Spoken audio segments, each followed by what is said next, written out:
Well, what you might not know about me is that I am Mexican. So my mom's entire side of the family is from Mexico, and my dad's German. But when I grew up in El Paso, Texas, there was a large Hispanic culture there that I grew up in. But when I got to high school, what was kind of interesting is that because I don't look Mexican, I was kind of targeted sometimes with some of the other white kids. And that was really my first experience with having the color of my skin kind of determine how I was treated by other people. When I was 20, I spent a lot of time in Germany, and then later on I was working in Japan.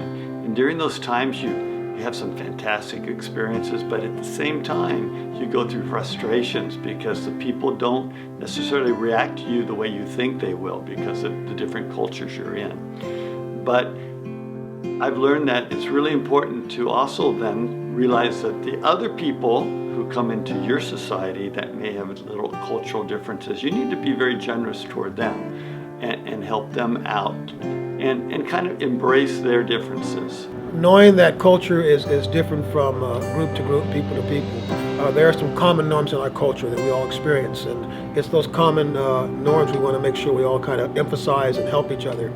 The experiences that you have help you maneuver tough situations, and so being able to just hear people's stories and let them know that that's important to who you are, and you've gone through something or you've dealt with something or you've experienced something to be able to help somebody else get through it as well.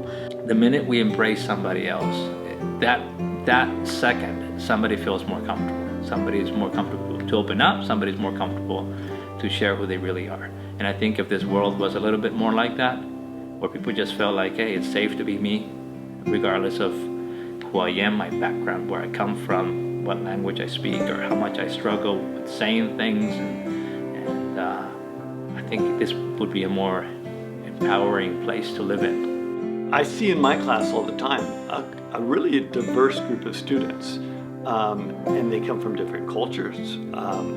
They have different ideas of what they like, but they all want to study Japanese, and they can work together. And then I go out to the games and I see some of these same students. Some of them are in the pep band and I see them at the basketball game. Others are cheerleaders, others are simply cheering in the fan section. And they're sort of with different groups, yet they're all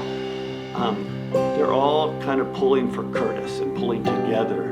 It might seem like a silly thing, but dress-up days for Spirit Weeks. Why that particular thing? Because it's one thing that we do on campus that doesn't require any certain affiliation. There are people here that don't like sports, so they don't go to games or whatever, they're not in the pep assemblies. But dress-up days, when everybody is doing the same theme, regardless of what their interests are, regardless of what background they have, I think that's really fun. And you know, life is too serious and school is too serious, and for a chance for us to all be silly together, it's great. Our academic culture, our performing arts culture, our athletic culture, when you're a part of that here at Curtis, that just brings everyone together. I mean, we have a vast variety of different kinds of people here, right? But if you look at our drama department, there's a variety of people in that drama department, and they put on amazing plays. The variety that's in there that allows us to see the differences but see the excellence. I think that's the best way to say it. Curtis is a culture of excellence, no matter what part you're taking a part in. That's how all of the differences come together. We recognize that it's a culture of excellence. And really, what is the purpose of creating a culture of excellence but to experience, all the diversity around us, to embrace all the possibilities, and to empower those around us to contribute at their highest level.